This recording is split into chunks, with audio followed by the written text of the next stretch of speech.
Hello cast of Dilemma 2, Corruption. I'm making these videos as quick ways of recapping the rules to help you learn the game before we start. Additionally, I have PowerPoint slides of every single challenge that I'll be sending to you personally so that you can reference the rules in text form throughout the game. Let's talk big picture. Every round we're going to have an all-play main game in which every contestant is going to compete. At the end of every game, at least one person will win immunity. If only one person wins, they can choose another player to share immunity with. Otherwise, if there's a tie, then only the members in the tie will share immunity from the victory. You're all going to be able to earn coins throughout the game. This is the in-game currency that will allow you to buy different advantages in the challenges and whatnot. There will also be one person at the bottom. The last place player will select two players as duel candidates. The cast will then vote to put one of the candidates in the duel against the last place player. Everyone but the last place player will vote. You can turn in 3 coins for an additional voting ballot.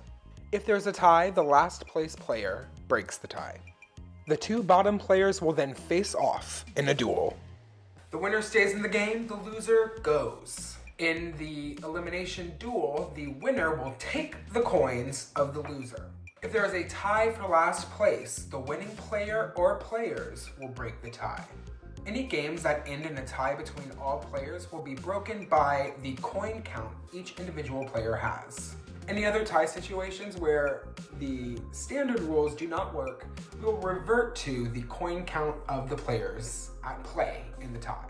Let's start with main game number 1, Blind Faith.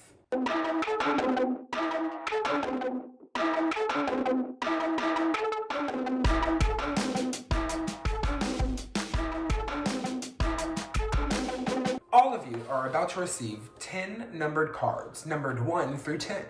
Throughout the game, you'll be able to go to the dueling table and face off against another player. If someone agrees to duel you, you'll go to the table and present a card to the game runner. The game runner will look at the numbers secretly without revealing them to the players, and then apply the score to the private Excel sheet. If players play the same number, both people get 5 points. If the players' numbers add up to 10, both players get an extra 3 points. If the numbers are different, 8 and 4 here, the person who played the larger number receives twice the difference. So here, 8 minus 4 is 4, times 2 is 8. So the person who played 8 will receive 8 points. I have 3 examples for you. First, both players play 5. They played the same number, so both players get 5 points. And the numbers add up to 10, so both players get an additional 3 points. Example 2. One player plays 10, the other player plays 1.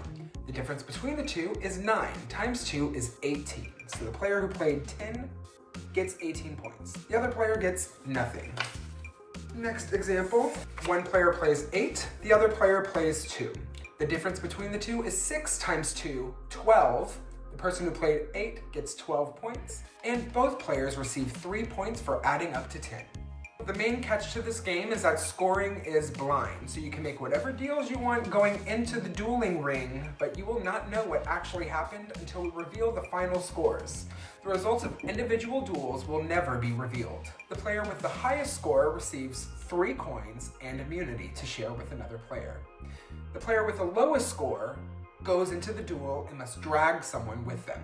The game will last 90 minutes. If you hold on to a card at the end of the game, your score is 0. You're allowed to trade and hand over cards. Someone must have a claim on a card at all times. You can't just drop one in the trash. We'll check the footage and figure you the fuck out. Additionally, a player can spend 10 of their points to receive a card with the number 11 on it. Only one player can claim this throughout the challenge. If the player who asks for the 11 does not have 10 points to trade, their score goes down to 0 and they do not receive the 11-point card. Additionally, everyone can earn coins in this game. For every 10 points, starting at 50 points, you receive a coin. So a score of 50 gets you 1 coin, a score of 60 gets you 2 coins, and a score of 80 gets you 4 coins. So good luck, everyone. It's a fairly simple game. Let's see what kind of math chops we're dealing with, and what kind of negotiation chops we're dealing with. Gun for immunity, avoid the bottom, and more than anything, avoid the duel.